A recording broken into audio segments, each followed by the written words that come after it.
Today, I wanted to give you guys kind of a preview on how we design things, design the streets, and what was the process before, and what are we sort of, doing these days? How do we sort of, how are we repurposing the streets? So, before I get started, how many of you guys have heard of the term complete streets? Okay, most of you guys. That's very good. Okay, but just so that everyone could be on the same page, let me move it to the next one. So what are complete streets? It's really to make streets safe, comfortable, convenient for all users, right? So, and we're talking about cyclists, whether you're walking, riding transit, or cars.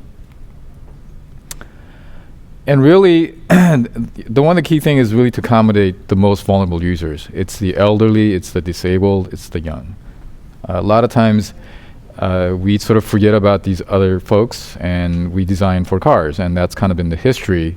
And so we're making a concerted effort to really kind of change how we design things.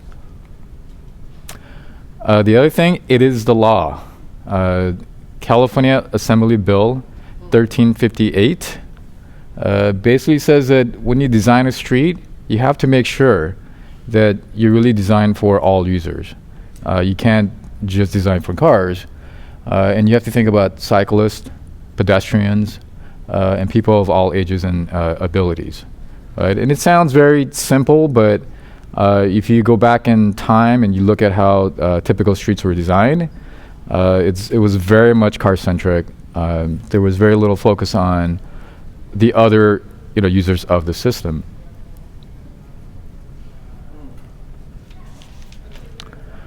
So why complete streets? I think it's an opportunity to really provide safety for those vulnerable users and mobility options. A lot of people still are wedded to their cars, and it's probably because we don't really have compelling options. And I think a lot of people feel like that, when you think about public transportation, it's sort of second class still. There's that connotation. Maybe there's a lot of friction and barriers in the way. And so still today, many people drive.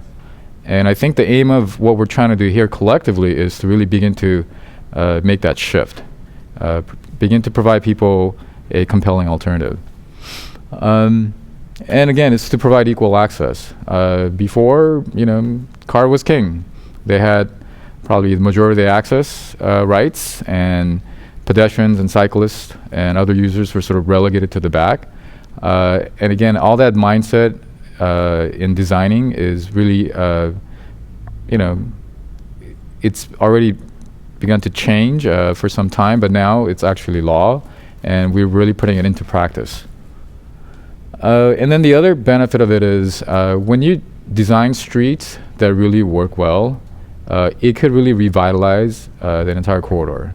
And it could bring economic vitality, it could bring private investments, it could spur growth, and all of a sudden you could transform the entire community. And by making it very multimodal, making it pedestrian friendly, walkable, bikeable, you're creating also very healthy communities. And so for all of these reasons, it's very essential that we rethink how we design streets. And so let me move on to the next slide. Okay, so here's some interesting stats, right? 44% of all severe injuries and deaths, they involve pedestrians and cyclists. So, think about that. So, if you're in a car, you get into an accident, there's a probably pretty good chance that you're going to walk away. But if you're a ped or a cyclist, there's a very good chance, right? 44% is fairly high. That's a very likelihood that you're going to be seriously injured or even a fatality. So what we do here, remember that, right? It really impacts people on the street. It may seem, kind of removed because you're working with paper, you're doing things in AutoCAD and designing streets and planning things out, but what really happens on the street, the little bit of difference could really mean life and death. And so again, I'm not trying to make it so serious, but there are consequences as to what we do, and sometimes we are held liable. Sometimes we do get challenged. We have very litigious lawyers that do come after the city, after the department. They'll ask questions like, why did you design it that way? Where's your standard? And did you think about designing it this way to protect a particular user or group of users? And so we have to contend with all those issues: disabled, elderly, cyclists, peds, right? A lot of different users of the roadway system, and we need to make sure that we design things that are safe and they're defensible legally.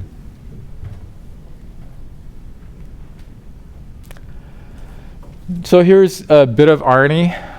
People want more options and choices. I think 66% of the people said they want the freedom to choose. 73% felt but they have no choice. Right? It's sort of the built environment. They just felt like, only thing I could really do is just drive my car. And taking the bus or train or biking is really not an option for most folks. That's how they really feel. But they still would like to spend less time in the car, right? So it's kind of ironic that they don't like spending so much time in the car, and yet they feel sort of forced to spend time in the car.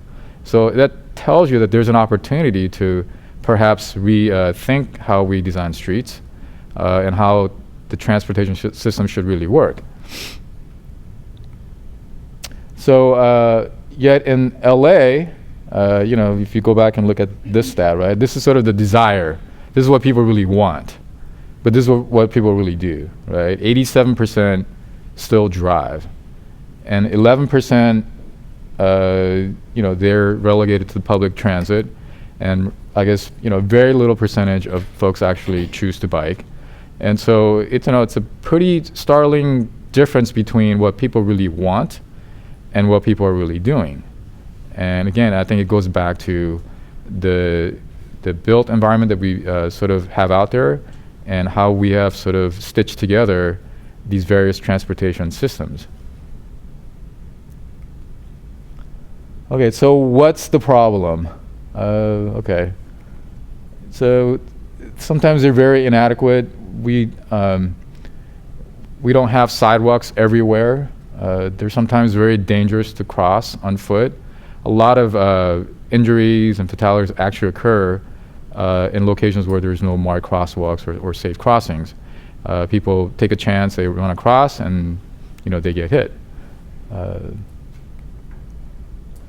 It's also inadequate for cyclists. A lot of times we don't have facilities, or we don't have clear demarcations or safe areas, separated zones for cyclists and vehicles. And so people have to find their way. They have to weave through, and they take chances, and sometimes there are a lot of near misses, but sometimes it could end up in something very unpleasant. So and we don't seem to care much about transit riders, right? So like here's a bus sign like in the middle of like all this, like it's like in the middle of a jungle with no no benches or nothing, no next bus information, right? So this is changing, but this is kind of how the mindset used to be, I think, when we used to design city streets collectively. And it's not just DOT. It occurred at the county level, Metro, Caltrans. Everybody sort of had this mindset that we got to move the cars, we got to fight congestion by making the cars go faster and have them go through the intersection as fast as possible. That was sort of the mindset. So I can tell you when I started, it was quite different, right? I mean, we talked about, we didn't really talk about all these other users per se. It was more about how can we squeeze more cars through that intersection? What's the capacity of that, the vehicular capacity of that intersection? And, we have situations like this where we don't provide access ramps. And again, the city has been challenged on this issue. There have been lawsuits, and we're trying to rectify these kinds of situations, but this is just an illustration of how things were perhaps done in the past, and we're trying to rectify the situation. So, here's a classic example where, like, the sidewalk just ends, right? Where are you supposed to go? And here's a guy on a wheelchair, and there's no sidewalk, there's no provision for him to use something that's safe and separated from the traffic. And so this gentleman is forced to actually, ride in the mix with the vehicles, right? He's on the street. I mean, so this should not happen, but, we've kind of created, these kinds of built environments in the past.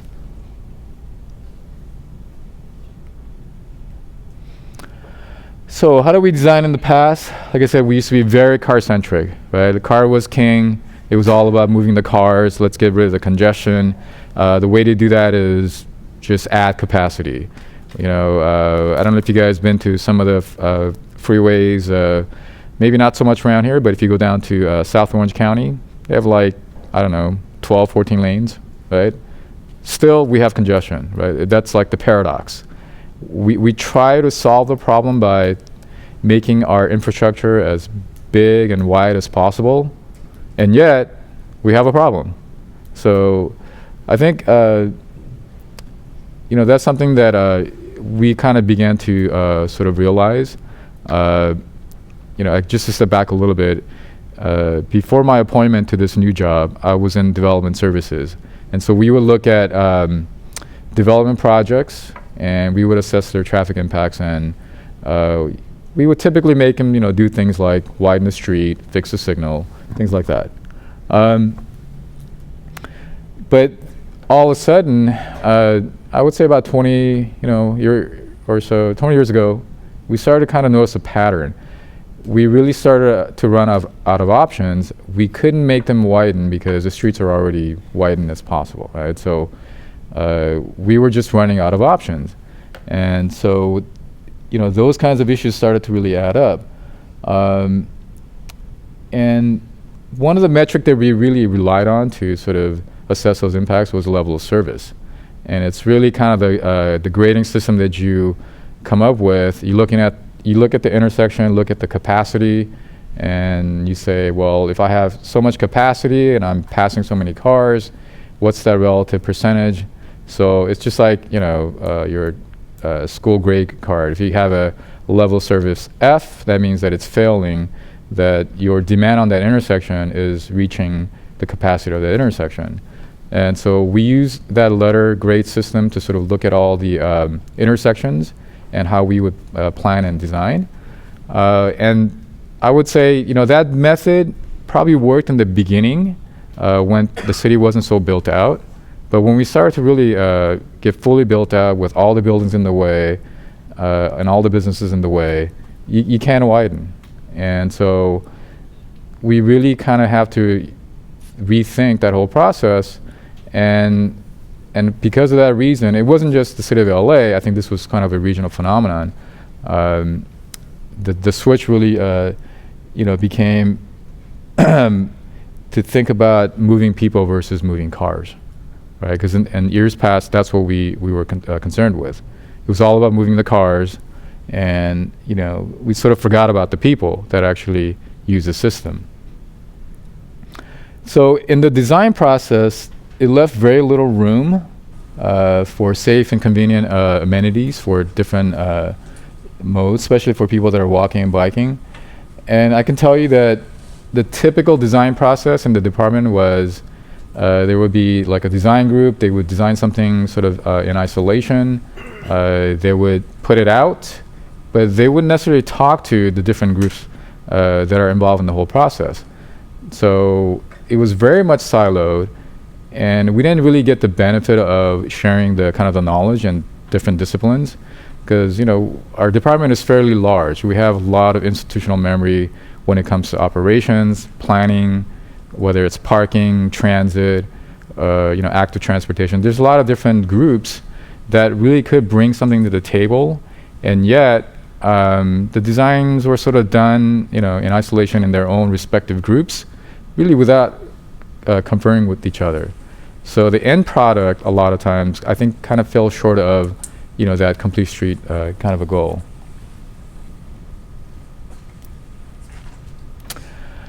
Okay, so to rectify that situation, the Complete Streets Committee was formed exactly about a year ago, April 2014. I was named as the chair, and there's another gentleman named Thomas Carranza. He kind of is in the planning or the development review division, and he's the co-chair. And like I said, it's represented by all different groups, right? We're not doing silo designs. We're actually sitting down in one location. We have folks from design, active transportation, operations, parking, transit.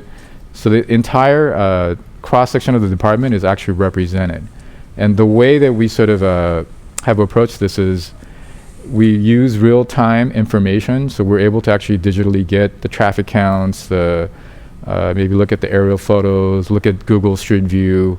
So we're using all the digital tools that are available at our fingertips, and we pull up the plans, we pull up all kinds of other information, and we'll sit there collectively and actually, look at those each design issues and have a discussion and vet things, which is quite different than how it used to be, where again, it used to be like somebody in one corner does it and they just kind of push it through, and other people don't know why they made that decision. It just shows up on the street, and that's how things were. But now we're really trying to sort of reverse that course.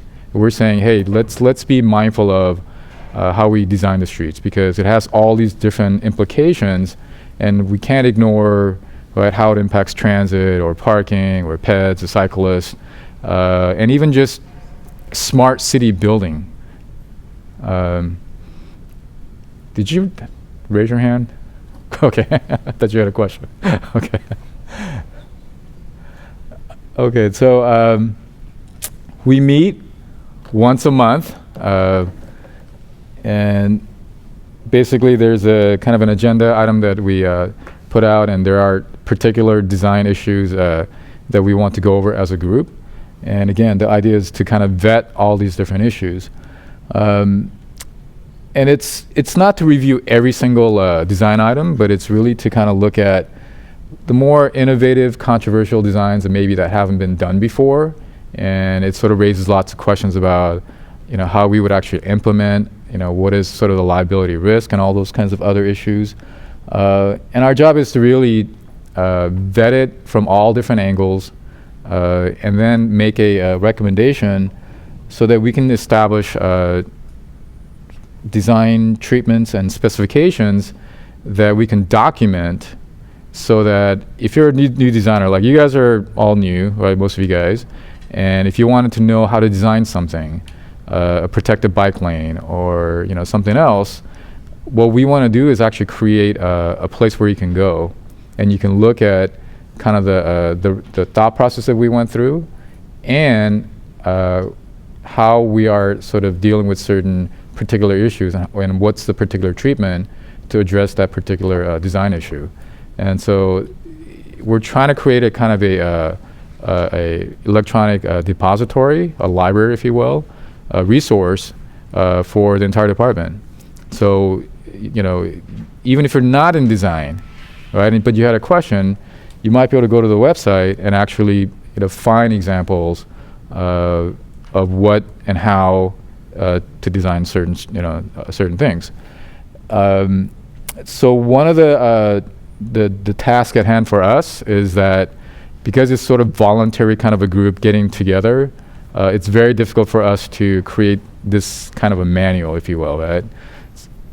So we're actually in the process of trying to hire an outside consultant who can actually help us kind of put together and catalog all those different design treatments and ideas, and put it in a way that's very easily consumable, by even someone that may not be familiar with that particular topic.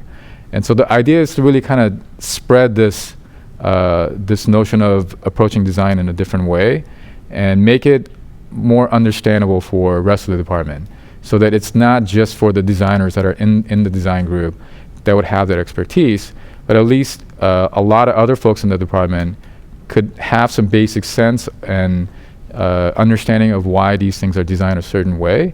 And so I think when you have that a good overview, wherever you are, whether you're a designer or a planner or working in the district office, it would give you a different perspective on how you approach the transportation problem.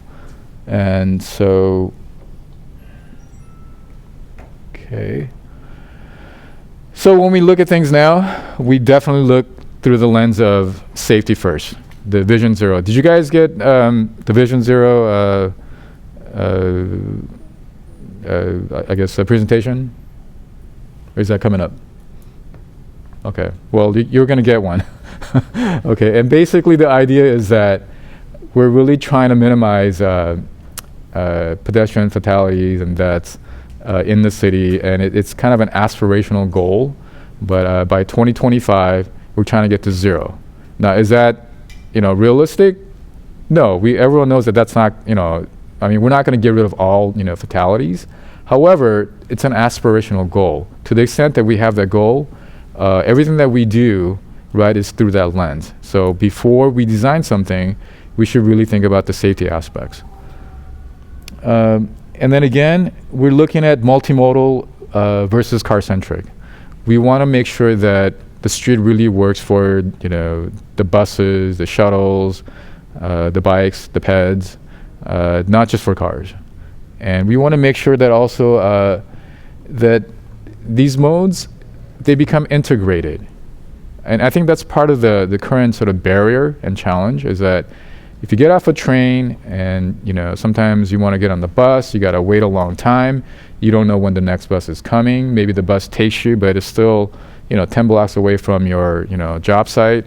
You still got to walk. And so there are a lot of barriers that are kind of in the way for people to really think about doing something other than using their cars. And so our job is really to kind of rethink all of that and look for those opportunities where we can begin to kind of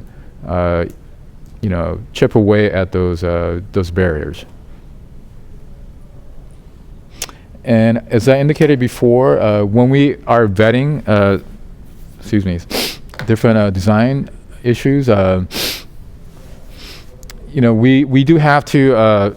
In the quest of being innovative, sometimes there are a lot of ideas that are thrown out on the table, and it may have never been tried, but there's a risk when you do something new and you're the first one out of the gate, is that if that design, for whatever reason, resulted in someone getting hurt, or it was framed that way by the lawyer or somebody like that, then you're going to have to, be able to address those issues, right? So when we design something, as much as it may be innovative, we also have to look at the other side of the coin, which is it legally defensible? Is this going to pose a risk if something were to happen? Do we have enough sort of evidence in our design process, and do we have enough, thought process that's well documented that'll help us perhaps, thwart any kind of legal challenges, down the road? So we have to be very mindful about, liability concerns as well. And the other thing that a lot of times in the quest, again, of being very innovative, people completely forget about maintenance. You want to do really nice streets with streetscape and all of that, but if it doesn't get maintained, in years' time, it's going to be a bunch of dead shrubs. And so these are other kinds of concerns that we need to be mindful about. Not just we want to do something innovative and just walk away. There's a lot of other downstream consequences that you really have to kind of think through. And I think the different thing now is that because we're all coming together from different corners of the department, it's really given us a real chance to collaborate. We didn't have that venue before. It was more like one group would do something, they would try to push it through. There might be some opposition from another group, and they'll have some conversations. There's some back and forth, and maybe those two groups worked it out, but the rest of the department had no idea, right? Just happened, and then it got installed on the ground. Well, now when we do something, everyone has an opportunity to weigh in. They get to get a glimpse of, what may be coming down the pike and how that particular design may impact their operation. Right? So everyone has a piece. Everyone could come in, kind of come in and chime in and say, hey, this is the reason why maybe this design needs to be tweaked this way or the other way. Okay. So I think in the process, we're trying to eliminate, the silos. And you guys are, mostly new, and you guys are going to be, those that stay with DOT for a long time. You're going to work with each other, right, for the next 20, 30 years. And at the end of the day, it's really, it's all about collaboration. I mean, it's really about working together. That's where I think you gain the most. That's where you can come up with some powerful ideas and really cool stuff. So there's a tremendous potential and opportunity. If you look at all the trips, 50% are less than 3 miles and 28% are less than a mile. They're very short trips. And yet, 60% are driven.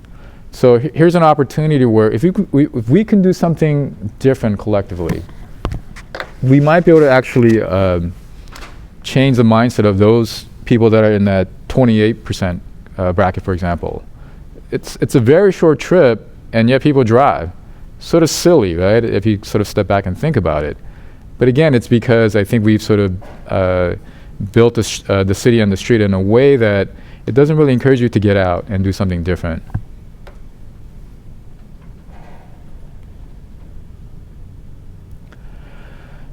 So I saw this interesting stat, and I have another anecdotal example of something similar to this, but it said in LA, if you could reduce the car usage, like during the peak hours, by 3%, right, across the board, if 3% of the people did something different, got on their bike or took the bus or stayed home and telecommute or whatever, you could reduce 15% of travel time. So just think about that. 15% is quite a bit. I mean, if you have an hour commute, you will notice 15%. 3% is not that much of a behavioral change, right? I mean, that's 3 out of 100 people doing something different. But here is the upside potential, right? So here's another whole opportunity. So it's a different way of looking at what we're trying to solve. So if you can just get small percentage of people to do something different, it could have a very powerful outcome. So the whole notion of just trying to work on the street side and adding capacity, we're kind of hitting the wall on that side. I mean, I think we're sort of past that now. You really have to step back and think about how you manage that better, what you have already. And the only way that you can manage that better is by getting people to do something different. And one of the other, probably the key component in making sure that the streets are much safer is speeds of the streets. We have a lot of streets in LA, especially like in the valley where it's very wide and there are long corridors. Speeds are quite fast. And the difference between when you get hit at 40 miles per hour versus 30 miles per hour and your ability to survive a crash is it's like night and day. And so speed really could kill. And so when we design something, you have to be mindful about the kind of appropriate speed treatment that we want to kind of invoke on that particular corridor. Just trying to push cars as fast as you can may not give you that outcome that you're looking for. At the end of the day, we want to make the streets very safe and convenient. And if it's all about just making it safe, or fast for the cars, it has a downside for all other users. So we have to strike a balance.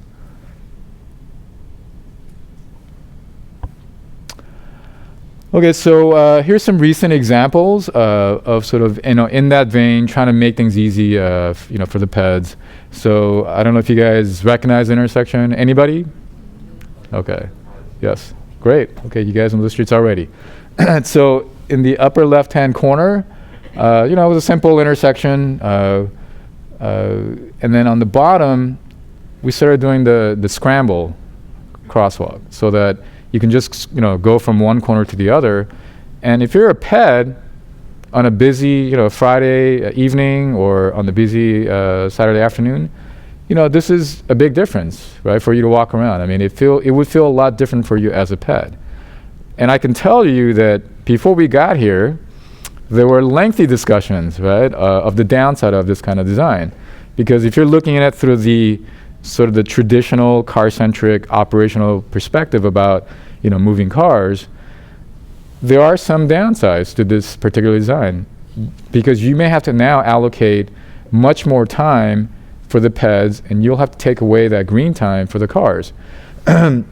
So we did have those debates back and forth, and when sometimes it was heated, but at the end of the day, again, we kind of had to go back to our sort of new mission, which is it's not all about moving the cars as fast as you can.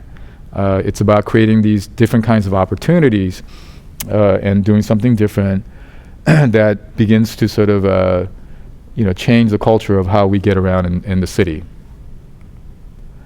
Here's another example out in the valley, Reseda Boulevard. On top is just a typical boulevard with 3 lanes. On the bottom, there was a design to actually put in a protected bike facility, and already the communities also stepped up and they came together, and they started to put out these kinds of street furniture, and it may not look like much, but sorry. Hang on 1 second. But I can already see the difference. That little bit of community investment back. You can see the street furniture, and maybe next time somebody will do something to their store frontage, right? They'll put out some kind of bench or flower pots, and all of a sudden, this could become the little public investment that we made in doing something different. It could spur other kinds of investments, and all of a sudden, you begin to have a different community feel. Right? So what we do, has the potential to be catalytic and jumpstart something in a community. So remember that next time you guys design something, okay? It could really transform how the city feels and looks. Okay, so I mentioned earlier that the other objective is for us to really begin to integrate the various modes. And so here's just kind of an illustration of, what if in the future you could land somewhere like at a train station, you got off, and there were shuttles, there were electric cars you can rent, maybe you can jump on a bike. What if you can get a Uber taxi just sitting right there, right? I mean, all these are possibilities, and they're beginning to sort of happen here and there, but maybe not in a coordinated fashion, right? We have Zipcar, yes, we have Uber. The bike share is coming to downtown in June of this year. So all of these little pieces are coming, but the idea would be, well, how can we make that even better? What can we really do to sort of take all of these little pieces and begin to connect the dots? So here's just another illustration of what could be possible where, again, you have like car share, bike share, bus transit, all sort of feeding into an area, and maybe you can begin to architecturally even redesign these nodes where you have all these different transportation options. So I want to spend a little bit of time on a particular project that I think I may have mentioned in the first orientation. It's called the Integrated Mobility Hubs Project. And the idea is really to physically co-locate all these different various transportation services, whether it's bus, whether it's bike share, car share, or maybe it's secure bicycle parking, or maybe it's the Uber, right? What if we can kind of consolidate physically in one location so that if you're a user of public transit system, maybe when you got off that station, all of these options could be available at your fingertips. So the idea really was to sort of look at all these different things. And again, if I can use my phone and make a reservation, pay for it, and maybe check out the particular device, and off I go, right? I mean, that would be kind of the ultimate dream for the future, when we could begin to integrate all these different things and make it seamless, right? Begin to kind of break down the barrier. Because right now, if you use public transportation, you want to use Metro and jump on Dash or Foothill, you may have to have a different, payment card. And then, God forbid, if you want to call a taxi or do something else, then it's something different. Metrolink is different, and so all of these different modes have their own particular way, and because of that, it's really doesn't really make it easy for the end user to really consume their service or their product. And I think we have a unique opportunity because of this. We have an opportunity to sort of unite everything and change how we experience a public transportation system. So this is a real project. We have like 1.6 million from Metro, another 8 million plus from the feds. And so we have almost $10 million in the bank. And the idea is really, we had obviously this is a grant project and there's a limited scope and limited budget. So in the first go round, we're trying to stitch together bike share, car share, and secure bicycle parking, kind of co-located so that when you come out of a, let's say subway portal in Hollywood, that these things would be right there available for you as a consumer. And if you're a member, you should be able to just check it out very quickly from your phone, right? Reserve it ahead of time, or you can walk up to it, maybe swipe your phone and grab it and go. And so we're trying to create that type of, just, grab it and go. So this project has been in the planning. Yeah. You know how when you're doing cyclovia, Yes. will there be more bikes available for that? I mean, I know it's such a big thing in the city right now. Sure. And with bike shares being that accessible and the events that cyclovia is throwing, I think it's a good pairing. Yeah, I mean, as those events unfold, and we have more bike share stations sprinkled throughout the city, they're going to be publicly available. And I know some bike share companies have in the past actually brought their equipment and actually allowed users to test it out because it's a great venue for sort of marketing their products. And so I'm sure that'll continue. But in general, the idea of bike share has really caught on in Europe, Asia, back east, now on the West Coast. And we're just at the beginning of all of this. So you guys are coming in to the department at a very unique point in time. Used to be things were done a certain way for the longest time, right? And then maybe I would say the last 5 years, there were beginnings of this transition that kind of started to take shape. But now you guys are actually walking in when all of this is like going full steam, right? So we kind of have a new platform and a new mission for all of you guys to contribute towards. So you guys are the future. You can take kind of like what we've done here to set this up, but ultimately you guys are going to be sort of reimagining the city and reimagining the whole entire transportation system. And so, it's actually quite exciting times. If you were here even 10 years ago, totally different department. We wouldn't even be talking about bike share, car share. You probably get laughed at, right? So it was a quite different, era, but you guys are really walking in at a time when there's been a tectonic shift in the way we think about transportation. And it's not just, I would say, just that mindset. I mean, think about the technology that we have, right? Which I'm going to go over in a second. So the schedule for this project, we're going to try to get the RFP out, and I don't know if you guys know what that. There's a lot of acronyms. You guys are all new. It's a request for proposal. It's we put that out, and potential vendors will bid on that job, and then we go through a process and we select a vendor to provide, whether it's bike share, car share, or some service to integrate the whole thing. So we kind of are shooting for having this integrated mobility project launched and in the ground. Yeah, probably about like next summer of 2017. And it's a 3-year demonstration project, and we're trying to think of ways to really figure out how do we sort of go beyond that. How do we make the business case?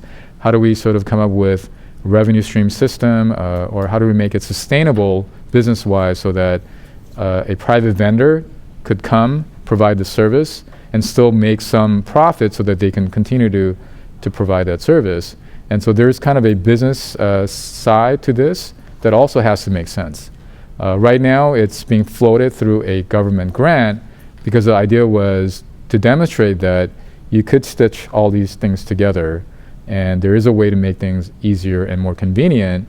But beyond the grant cycle, there has to be a business case, that's sustainable for these kind of services to be continued to be provided. So if we did all of these different things, if you were more thoughtful about different modes, peds, bikes, and our streets probably would look quite different. And so this is just one graphic of how, you see down in the middle, there's a center running train. You see the bump outs on the corners that shortens the distance for the peds. You see the separated, right, the delineated bike lanes for the cyclists, and the buildings are right to the corner. So all of these things begin to reshape the city. And so even though what we do is primarily within the public right-of-way, there's another element of city sort of building that all kind of works together. And it's also the land use component. And so where we're getting all of this sort of policy guidance is from the Mobility Plan 2035. And this was led by the city planning department, but we were a huge partner. And by statute, they have to put this transportation plan together as part of the general city plan. And we worked with them probably a couple of years, and we went through a lot of these ideas, and we made sure that these ideas got embedded into this document, because it's from this document that we get the authority to do what we want to do. So this is an actual project. It's called a Sunset Triangle. I don't know if you guys ever been out there, but it used to be a fast sort of cut through street where we've had lots of problems because it's from Sunset you could literally just kind of go like this and it would cut through, and so there were a lot of complaints, and there were a lot of near misses, and so there was a kind of a desire from the community to do something different. And so we work with the community, we work internally, and then that sort of space was repurposed for a pedestrian plaza. And what it did was actually it removed that opportunity for motorists to kind of like slice through, because they had another opportunity to make another right turn down the street anyways. But it gave back all that space for community purposes, right? So they would have like weekend movie nights or some small concerts or get-togethers. So this space all of a sudden became a community asset. So, part of our job is to really step back and think about how we could better utilize some of the underutilized space that we do have, and how can we better repurpose what we have so that we give something back to the community. So it's not just about, just transportation. There is a kind of a community aspect to all of, the things that we do. So this is just a kind of a potential, opportunity of something that, just kind of like a normal street. And if you did all these things right, it could really create a vibrant, city where you have a lot of things happening. There's a lot of life on the street, and it can really begin to change the look and feel of the city. And I think we've all been places where maybe in a different city, whether it's Santa Monica, Pasadena, or New York, where we feel like, hey, this is kind of nice, right? And then you go maybe towards certain parts of, whether it's in LA or certain other cities where, it's very barren, unfriendly, and it doesn't have life, and it's sort of void of things that we would expect. And so I think that's the other component of what we do, is that it all ties together, and really is part of smart city building, if you will. Okay, so I thought I would sort of end with kind of what's coming in the future, right? Because right now we're talking about all the things that are happening now, what's sort of at our fingertips and what we're grappling with today. The bike share, car share, it's here. But guess what? The autonomous vehicles are just around the corner. They're already here. The technology is here, but the regulatory oversight isn't quite ready for it. We're not ready to let these vehicles on the street because we don't know how to, assign liability if something should go wrong. We don't have answers to all those things yet. And so while the technology has, come a long way, we don't have all the regulations in place to be able to accept these. But they are just around the corner. And this is something that you guys, as the next generation of transportation planners and engineers, are going to have to contend with. Because if they show up, how would we sort of reconstitute our streets in a way that would work, with these new vehicles? Right? It's something that you need to really think about. We have the ATSEC system now that's designed to sort of, help move the cars.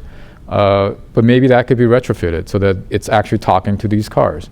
Right? And all of a sudden, you may have a different kind of a system where things are very much connected. It's sort of like the Internet of Things, right? Where you have your home appliances talking to each other. Well, we have the future where we could have the cars and the signals talk to each other, and they are aware of potential issues on the street, whether it's safety concerns related to cyclists or peds. So imagine that future, right? And that's all coming. So yeah, I talked about the connected vehicles. That's the part where autonomous vehicles is like the car could drive itself, but connected is when the cars could really talk to each other and talk to the system, right? The city infrastructure, the signal system. So there's kind of two separate components. But again, these things are being worked on. There's lots of very high-profile companies, the likes of Google, Apple, right? I mean, Tesla, Ford, you name it. A lot of folks they're in this space, designing for this future. And so we on the public side kind of need to also be ready. Yeah. On the vehicles you talked about going away from car-centric. You're talking about going away from car-centric. How does the autonomous vehicles, connected vehicles, fit into that? Because that's car-centric. Yeah, so there are a number of future scenarios, right? The future could play out in lots of different ways. I think your concern is, and I've had this similar thought too, if it becomes autonomous and it becomes very enjoyable to be in your car because you don't have to stress about driving, well, maybe I might decide to live even further away because I can do, work along the way or sleep.